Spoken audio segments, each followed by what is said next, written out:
ಇವರು ಮಂಜುನಾಥ್ ಮತ್ತೆ ಕಾವೇರಿ ದಂಪತಿಗಳು. ಇವರಿಬ್ರು ಮದುವೆ ಆಗಿ ಸುಮಾರು ವರ್ಷಗಳೇ ಕಳೆದೋಗಿದೆ. ಇವರು ಮಧ್ಯಮ ವರ್ಗದವರು.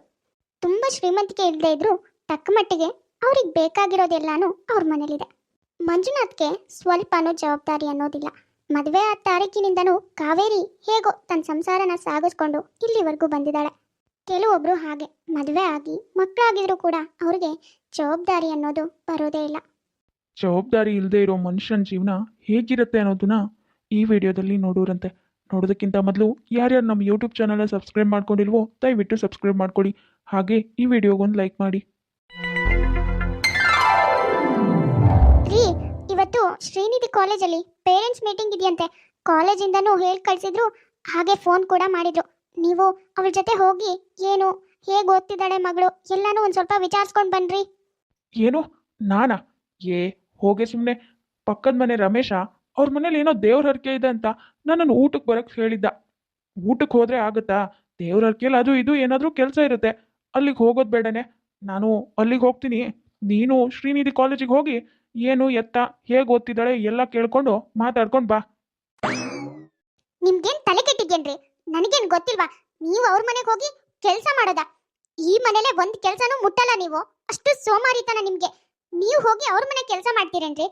ಹೋಗಿ ಚಿಕನ್ನು ಮಟನ್ನು ಮಾಡಿರ್ತಾರೆ, ಅದನ್ನ ತಿನ್ನೋಕೋಸ್ಕರ ಮಗಳು ಕಾಲೇಜಿಗೆ ಹೋಗ್ದೇನೆ ಅವ್ರ ಮನೆಗೆ ಹೋಗ್ತೀನಿ ಅಂತಿದ್ರಲ್ಲ, ನಾಚಿಕೆ ಆಗಲ್ವಾ ನಿಮ್ಗೆ? ಓಹೋ, ನಾನೊಂಚೂರು ನಿಧಾನ ಮಾತಾಡಿದ್ರೆ ಇವಳಂತೂ ನನ್ನ ಮಗಳು ಕಾಲೇಜಿಗೆ ನನ್ನ ಕಳಿಸೋ ಹಾಗಿದ್ದಾಳೆ. ಒಂದು ಸ್ವಲ್ಪ ಇವಳ ಹತ್ರ ಜೋರಾಗಿ ಮಾತಾಡಿ ಇಲ್ಲಿಂದ ಜಾಗ ಖಾಲಿ ಮಾಡಬೇಕು. ನಾನು ಹೋಗಿಲ್ಲ ಅಂದರೆ ಅವನು ಏನು ಅನ್ಕೊಡಲ್ಲ. ಊಟಕ್ಕೆ ಬಾ ಅಂತ ಅಷ್ಟಲ್ಲದೆ ಕರೆದಿದ್ದಾನೆ. ಅದು ಅಲ್ಲದೆ ಮಟನ್ನು ಚಿಕನ್ನು ಎಲ್ಲನೂ ಇರುತ್ತೆ. ಇವಳು ನೋಡಿದ್ರೆ ಅದನ್ನೆಲ್ಲ ಬಿಟ್ಟು ಕಾಲೇಜಿಗೆ ಹೋಗಿ ಮಗಳು ಯೋಗಕ್ಷೇಮ ಕೇಳ್ಕೊಂಬ ಅಂತಿದ್ದಾಳೆ. ಇವಳಿಗೇನು ಗೊತ್ತಾಗಲ್ಲ. ಲೇ ಕಾವೇರಿ, ಅದೇನು ಮಾತು ಅಂತ ಆಡ್ತಿದೀಯ ನೀನು? ನಾನೇನು ತಿನ್ನೋದಕ್ಕೆ ಹುಟ್ಟಿದ್ದೀನೇನೆ? ಅಲ್ಲ ಕಣೆ, ನಾಳೆ ದಿನ ನಮ್ಮ ಮನೇಲಿ ಏನಾದರೂ ಒಂದು ಫಂಕ್ಷನ್ ಮಾಡ್ತೀವಿ. ಅವಾಗ ಅವನನ್ನು ಬರೋದಕ್ಕೆ ಹೇಳೋದಕ್ಕಾಗಲ್ಲೇನೆ? ಬರೋದಕ್ಕೆ ಹೇಳಬೇಕು ಅಂದರೆ ನಾವು ಹೋದರೆ ಬರ್ತಾನೆ, ನಾವು ಹೋಗ್ದೇ ಅವನೇನು ಬಂದು ಹಿಡಿಸ್ತಾನೇನೆ?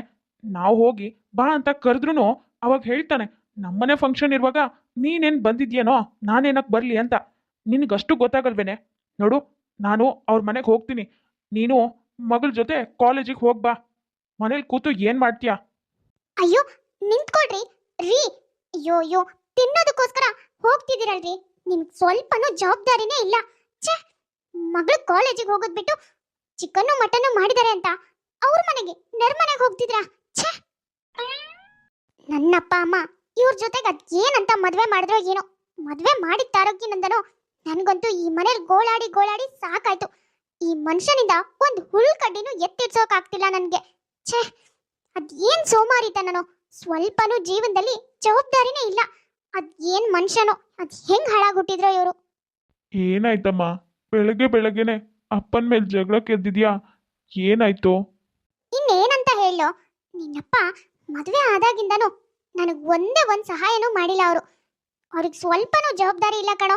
ನಿನ್ನ ತಂಗಿ ಕಾಲೇಜಲ್ಲಿ ಅದೇನೋ ಪೇರೆಂಟ್ಸ್ ಮೀಟಿಂಗು ಬನ್ನಿ ಅಂತ ಹೇಳಿ ಕಳಿಸಿದ್ದಾರೆ, ಫೋನ್ ಕೂಡ ಮಾಡಿದ್ದಾರೆ. ಇವ್ರಿಗೆ ಹೋಗಿ ಅಂತ ಹೇಳಿದ್ರೆ ಪಕ್ಕದ ಮನೆ ರಮೇಶನ್ ಮನೆಯಲ್ಲಿ ಕುರಿ ಊಟ ಕೋಳಿ ಊಟ, ನಾನು ಅಲ್ಲಿಗೆ ಹೋಗ್ಬೇಕು, ಬಂದಿಲ್ಲ ಅಂದ್ರೆ ಅವ್ನು ಬೇಜಾರು ಮಾಡ್ಕೋತಾನೆ ಅಂತ ಹೇಳ್ತಿದ್ದಾರೆ. ಇನ್ನೇನು ಹೇಳಿ ಹೇಳು, ಸಿಟ್ಟು ಬರ್ದೆ ಇನ್ನೇನಾಗತ್ತೆ?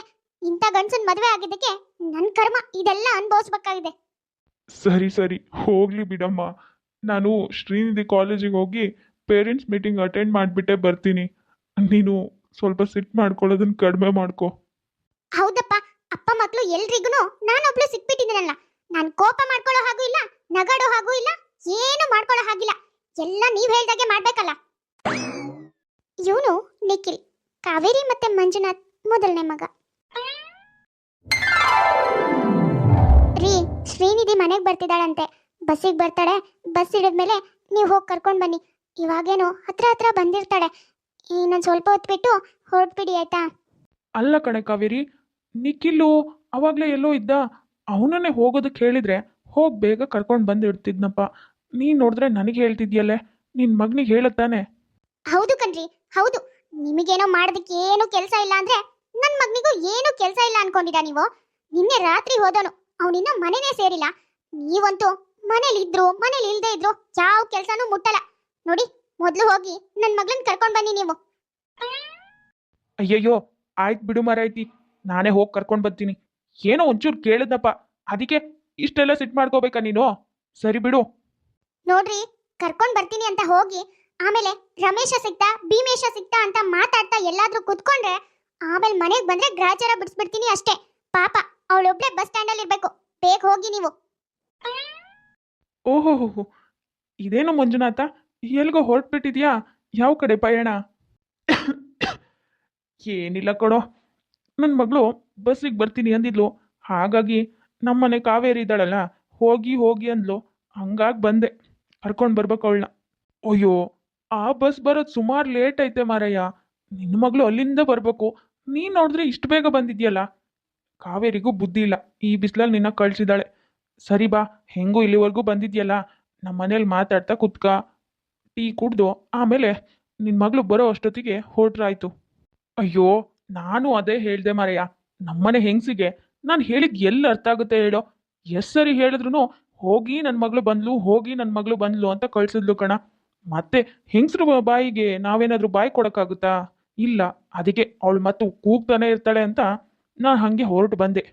ಸರಿ ತಗ, ನೀ ಹೇಳಿದ್ದು ಸರಿ ಐತೆ. ಒಂದು ಸ್ವಲ್ಪ ಹೊತ್ತು ನಿಮ್ಮ ಮನೇಲಿ ಕೂತು ಕಾಫಿ ಎಲ್ಲ ಕುಡ್ಕೊಂಡು ಹೊರಟ್ರೆ ಸರಿ ಆಗುತ್ತೆ. ನಡಿ. ಅಮ್ಮ, ನಾನು ನಿನಗೆ ಮಾರ್ನಿಂಗೇ ಫೋನ್ ಮಾಡಿ ಹೇಳಿದ್ದೆ ತಾನೆ. ನಾನು ಇಲ್ಲಿಗೆ ಬಂದೆ 2-3 ಗಂಟೆ ಆಯ್ತಮ್ಮ. ಇನ್ನು ಇಲ್ಲೇ ನಿಂತ್ಕೊಂಡಿದ್ದೀನಿ. ಕತ್ಲಾಗಿದೆ ಬೇರೆ, ಇಲ್ಲಿ ಯಾರೂ ಇಲ್ಲ. ಅಲ್ಲಿ ಯಾರೋ ನೋಡಿದ್ರೆ ಬರೀ ಕುಡ್ಕುರೇ ಇದ್ದಾರೆ. ಅಯ್ಯೋ, ಇದೇನೇ ಹೇಳ್ತಿದ್ಯಾ ಮಗಳೇ? ನಿನ್ನಪ್ಪನ ನಾನು ಅವಾಗಲೇ ಕಳ್ಸಿಕೊಟ್ಟಿದ್ದೆ ಕಣೆ. ನಾನೇನೋ ಅನ್ಕೊಂಡೆ ನೀವು ಬರ್ತಿದ್ದೀರೇನೋ ಅಂತ. ನೀನು ನೋಡಿದ್ರೆ ಇನ್ನು ಅಪ್ಪನೇ ಬಂದಿಲ್ಲ ಅಂತಿದ್ಯಾ? ಅಯ್ಯೋ ಅಮ್ಮ, ಅಪ್ಪನ ಯಾಕೆ ಕಳಿಸ್ದೆ? ಅವ್ರೇನು ಯಾರ ಜೊತೆ ಮಾತಾಡ್ಕೊಂತ ಯಾರ ಮನೇಲಿ ಟೀ ಕುಡಿತಾ ಕೂತಿದಾರೋ. ನೀನೊಳ್ಳೆ ಅಣ್ಣಂಗೆ ಹೇಳೋದಲ್ವಾ? ಅಣ್ಣ ಆಗಿದ್ರೆ ಇಷ್ಟೊತ್ತಿಗೆ ಬಂದು ನನ್ನ ಕರ್ಕೊಂಡು ಹೋಗಿರ್ತಿದ್ದ. ಹೋಗಿ ಹೋಗಿ ಅಪ್ಪನ ಕಳ್ಸಿದ್ಯಲ್ಲಮ್ಮ. ನಿನಗೆ ಗೊತ್ತಿಲ್ವಾ ಅಪ್ಪ ಏನು ಅಂತ? ಅದು ಹಾಗಲ್ಲ ಕಣೆ ಮಗಳೇ. ಅಣ್ಣ ಇರ್ಲಿಲ್ಲ, ಏನೋ ಕೆಲ್ಸದ ಮೇಲೆ ನಿನ್ನೆ ರಾತ್ರಿನೇ ಎಲ್ಗೋ ಹೋಗ್ದೋನು, ಬಂದೇ ಇರ್ಲಿಲ್ಲ. ಹಾಗಾಗಿ ನಿನ್ನ ಅಪ್ಪನ ಕಳಿಸ್ದೆ. ನಾನು ಹೇಳಿ ಕಳ್ಸಿದ್ದೀನಿ ಕಣೆ. ಬೇಗ ಹೋಗಿ ಅವಳನ್ನ ಕರ್ಕೊಂಡು ಬನ್ನಿ, ಎಲ್ಗೂ ಹೋಗ್ಬೇಡಿ. ಅವರು ಇವರು ಸಿಕ್ಕರು ಅಂತ ಮಾತಾಡ್ತಾ ಕೂರ್ಬೇಡಿ ಅಂತ. ಆದ್ರೂ ಆ ಕೆಲಸ ಮಾಡಿದ್ದಾರೆ ನೋಡೋರು. ಅಮ್ಮ, ಇಲ್ಲಿ ಬರೀ ಗಂಡಸ್ರೇ ಇದ್ದಾರೆ. ಅದು ಅಲ್ದೇನೆ ಗಂಟ್ಲು ಪೂರ್ತಿ ಕುಡ್ಕೊಂಡು ತೂರಾಡ್ತಾ ಇದ್ದಾರೆ. ನನ್ಗಂತೂ ಭಯ ಆಗ್ತಿದೆ, ಎಲ್ಲಿ ಹತ್ರ ಬಂದ್ಬಿಡ್ತಾರೋ ಅಂತ. ಇಲ್ಲಿ ನೋಡಿದ್ರೆ ನರ ಪಿಳ್ಳೆನೂ ಇಲ್ಲ, ನಾನು ಒಬ್ಳೇ ಇರೋದು. ಅಮ್ಮ, ಬೇಗ ಅಣ್ಣಂಗೆ ಫೋನ್ ಮಾಡಿ ಬರೋದಕ್ಕೆ ಹೇಳಮ್ಮ. ಅಯ್ಯೋ ಸರಿ ಮಗಳೇ, ನಾನು ಇವಾಗಲೇ ಅಣ್ಣಂಗೆ ಫೋನ್ ಮಾಡಿ ಅಲ್ಲಿಗೆ ಬರೋದಕ್ಕೆ ಹೇಳ್ತೀನಿ ಆಯ್ತಾ? ನೀನು ಸ್ವಲ್ಪ ಹುಷಾರಾಗಿ ನಿಂತ್ಕೋ. ಕುಡ್ಕೊಂಡಿದ್ದಾರೆ ಅಂತ ಬೇರೆ ಹೇಳ್ತಿದ್ಯಾ. ಹತ್ರ ಏನಾದರೂ ಬಂದರೆ ಕಷ್ಟ ಆಮೇಲೆ. ಮಂಜುನಾಥ್ ಮಗಳನ್ನ ಕರ್ಕೊಂಡು ಹೋಗೋದು ಬಿಟ್ಟು ಯಾರೋ ಸಿಕ್ಕಿದ್ರು ಅಂತ ಅವ್ರ ಮನೇಲೆ ಮಾತಾಡ್ತಾ ಕುಳಿತುಬಿಡ್ತಾನೆ. ಅವನಿಗೆ ಹೊತ್ತು ಹೋಗಿದ್ದೇ ಗೊತ್ತಾಗಲ್ಲ. ಹಾಗಾಗಿನೇ ನಿಖಿಲ್ ಬಂದು ತನ್ನ ತಂಗಿನ ಕರ್ಕೊಂಡು ಮನೆಗೆ ಹೋಗ್ತಾನೆ. ಬಂದು ಯಾವಾಗಲೇ ನಾನು ನೀನು ಅಲ್ಲೆಲ್ಲೋ ಇದೆಯಾ ಅಂತ ಆ ಕಡೆ ಎಲ್ಲ ಹುಡ್ಕೊಂಬಂದೆ. ನೀನು ನೋಡಿದ್ರೆ ಮನೆ ಒಳಗೆ ಬಂದ್ಬಿಟ್ಟಿದೀಯಾ? ಎಡೋದಾಯ್ತು ಮಗಳೇ ಬಂದು. ನಾಚಿಕೆ ಆಗಲ್ವೇನ್ರಿ ಕೇಳೋದಕ್ಕೆ? ಅಲ್ಲ, ಮಗಳನ್ನ ಕರ್ಕೊಂಡು ಬನ್ನಿ ಹೋಗಿ ಅಂತ ನಿಮಗೆ ದುಡ್ಡು ಕೊಟ್ಟು ನಿಮ್ಮನ್ನ ಅಷ್ಟು ಬೇಗ ಕಳ್ಸಿದೆ. ನೀವು ನೋಡಿದ್ರೆ ಈ ರಾತ್ರಿಗೆ ಕುಡ್ಕೊಂಡು ಬಂದಿದ್ದೀರಲ್ಲ, ನಾಚಿಕೆ ಆಗ್ಬೇಕು ನಿಮ್ಮ ಮುಖಕ್ಕೆ. ಸಾಕು ಸುಮ್ಮನೆ. ನೀನೇನು ನನಗೆ 1000 ರೂಪಾಯಿ ಕೊಟ್ಟೋರಂಗೆ ಮಾತಾಡಬೇಡ. ಎಲ್ಲೋ 200 ರೂಪಾಯಿ 300 ರೂಪಾಯಿ ಆಟೋ ಕೊಟ್ಟಿದ್ದೆ, ಅದರಲ್ಲೇ ಕುಡ್ಕೊಂಬಂದ್ರೆ ಒಳ್ಳೆ ಕೋಟಿ ಕೊಟ್ಟೋರಾಗಿ ಜಗಳ ಮಾಡ್ತಿದ್ದಾಳೆ. ಅಯ್ಯೋ ಅಯ್ಯೋ ಅಯ್ಯೋ ಅಯ್ಯೋ, ನಿಮ್ಗೆ ಸಾಯೋ ವಯಸ್ಸು ಬಂದ್ರು ಸ್ವಲ್ಪನೂ ಜವಾಬ್ದಾರಿ ಬಂದಿಲ್ವಲ್ರಿ? ಅಲ್ಲ, ಮಗಳು ಆ ನಡು ರಾತ್ರಿಲಿ ಯಾರು ಬರ್ತಾರೋ ಯಾರು ಇರ್ತಾರೋ ಕತ್ಲಲ್ಲಿ ನಿಂತಿರ್ತಾಳೆ. ಅವಳ ಬಗ್ಗೆ ಯೋಚನೆ ಮಾಡ್ದೇನೆ ನೀವು ಕುಡಿಯೋದ್ರ ಬಗ್ಗೆ ಯೋಚನೆ ಮಾಡ್ಕೊಂಡು ಕೊಟ್ಟಿರೋ ದುಡ್ಡಲ್ಲಿ ಕುಡ್ಕೊಂಡು ಇಷ್ಟೊತ್ತಿಗೆ ಮನೆಗೆ ಬರ್ತಿದ್ದೀರಲ್ಲ. ನನ್ನ ಮಗ ಇರ್ಲಿಲ್ಲ ಅಂದಿದ್ರೆ ಪಾಪ ನನ್ನ ಮಗಳು ಆ ರಾತ್ರಿಲಿ ಅಲ್ಲಿ ಒಬ್ಳೆ ನಿಂತ್ಕೋಬೇಕಿತ್ತು. ಹೋ, ಈಗ ನಿನ್ನ ಮಗ ಒಳ್ಳೆಯವನು, ನಾನು ಕೆಟ್ಟವನು ಅಲ್ಲ? ಅಲ್ಲ ನಿನ್ನ ಮಾತಿನ ಅರ್ಥ? ಓ, ಎಲ್ಲರೂ ಒಂದಾಗ್ಬಿಡ್ತಿರ್ತಾ ಈ ಮಕ್ಕಳು ಎಲ್ಲ ಅನ್ಸುತ್ತೆ. ಅಮ್ಮ ಹೋಗ್ಲಿ ಬಿಡಮ್ಮ, ಅವ್ರು ಕುಡ್ದಿರೋ ಮತ್ತಿಗೆ ಅವ್ರಿಗೆ ನಾವು ಏನು ಮಾತಾಡ್ತಿದೀವಿ ಅನ್ನೋದು ಅರ್ಥ ಆಗ್ತಿಲ್ಲ. ನಾಳೆ ಬೆಳಗ್ಗೆ ಹೇಗೋ ಎಲ್ಲ ಎಳೆದಿರತ್ತಲ್ಲ, ಅವಾಗ ಮಾತಾಡುವಂತೆ ಬಿಡು. ಸಾರಾಯಿಸಿ ಸೆಯಲಿ ನನ್ನ ದೇವಿ ಕಾಣುವಳೋ, ಸಾರಾಯಿಸಿ ಸೆಯಲಿ ನನ್ನ ದೆವ್ವ ಕಾಣುವಳೋ. ನೋಡು ಮಗ್ನೆ, ನನಗೆ ನಿನ್ನಪ್ಪನ ಮದುವೆ ಆಗಿ ಈ ಮನೆಗೆ ಬಂದಾಗಿಂದಾನು ನನಗಂತೂ ಅವ್ರನ್ನ ಸುಧಾರಿಸಿ ಸುಧಾರಿಸಿ ಸಾಕಾಗಿದೆ. ಅವ್ರು ಮಾತ್ರ ಈ ಜನ್ಮದಲ್ಲಿ ಬುದ್ಧಿ ಕಲಿಯಲ್ಲ. ನೋಡು, ಇನ್ಮೇಲೂ ನನ್ಗಂತೂ ಈ ಮನೆ ಜವಾಬ್ದಾರಿ ಎಲ್ಲ ತಗೊಂಡು ನೋಡ್ಕೊಡೋಕ್ಕಾಗಲ್ಲ. ಅದಕ್ಕೆ ಹೇಳ್ತಿದ್ದೀನಿ, ಇನ್ಮೇಲೆ ತರೋದು ಬರೋದು ಎಲ್ಲಾನು ನೀನೇ ಜವಾಬ್ದಾರಿ ತಗೋಬೇಕು. ನಿನ್ನ ಅಪ್ಪನ ಹಂಗೆ ನೀನು ಜವಾಬ್ದಾರಿ ಇಲ್ದಿದ್ದವನ್ ಮಾತ್ರ ಆಗ್ಬೇಡ. ಆಮೇಲೆ ಬಂದೋಳು ಪಾಪ ಕಣ್ಣೀರು ಹಾಕ್ಬೇಕಾಗುತ್ತೆ. ಕಾವೇರಿಗೆ ಮನೆ ಎಲ್ಲ ಜವಾಬ್ದಾರಿನೂ ತಗೊಳ್ಳೋದು ಸ್ವಲ್ಪ ಕಷ್ಟ ಆಗುತ್ತೆ. ಗಂಡ ಕೂಡ ಅದರಲ್ಲಿ ಏನೂ ಸಾಥ್ ಕೊಟ್ಟಿಲ್ಲ ಅಂದರೆ ಯಾರಿಗಾದ್ರೂ ಕಷ್ಟ ಆಗೇ ಆಗುತ್ತೆ. ಹಾಗಾಗಿನೇ ಮಗ ಸ್ವಲ್ಪ ಜವಾಬ್ದಾರಿ ಇದ್ದೋನ್ ಹಾಗೆ ನಡ್ಕೋತಾ ಇರ್ತಾನೆ. ಅದಕ್ಕೆ ನಿಖಿಲ್ಗೆ ಕೆಲವು ಜವಾಬ್ದಾರಿಗಳನ್ನ ಮನೆ ಜವಾಬ್ದಾರಿಗಳನ್ನ ವಹಿಸ್ತಾಳೆ. ತಂದೆ ಮನೆ ಜವಾಬ್ದಾರಿನ ತಗೊಳ್ಬೇಕಾಗಿತ್ತು, ಆದರೆ ಇವಾಗ ಮಗ ಮನೆ ಜವಾಬ್ದಾರಿನ ತಗೊಳ್ತಾ ಇದ್ದಾನೆ. ನೋಡೋಣ ಮುಂದೆ ಏನಾಗುತ್ತೆ ಅಂತ. ಕಾವ್ಯ ಅನ್ನೋರು ಕಮೆಂಟ್ ಮಾಡಿದ್ರು, ಅವ್ರ ತಂಗಿ ವೆಡ್ಡಿಂಗ್ ಆ್ಯನಿವರ್ಸರಿ ವಿಶ್ ಮಾಡಿ ಅಂತ. Hi Pallavi Bettaswamy, wish you happy wedding anniversary. ಲೈಫಲ್ಲಿ ಯಾವಾಗಲೂ ಖುಷಿಯಾಗಿರಿ. ಹಾಗೆ ಸೌಮ್ಯ ಸೀನು ಅನ್ನೋರು ಕಮೆಂಟ್ ಮಾಡಿದ್ರು, ಇವತ್ತು ಅವ್ರ ವೆಡ್ಡಿಂಗ್ ಆ್ಯನಿವರ್ಸರಿ ವಿಶ್ ಮಾಡಿ ಅಂತ. Hi Soumya Seenu, wish you happy wedding anniversary. ಲೈಫಲ್ಲಿ ನೀವು ಕೂಡ ಯಾವಾಗಲೂ ಖುಷಿಯಾಗಿರಿ.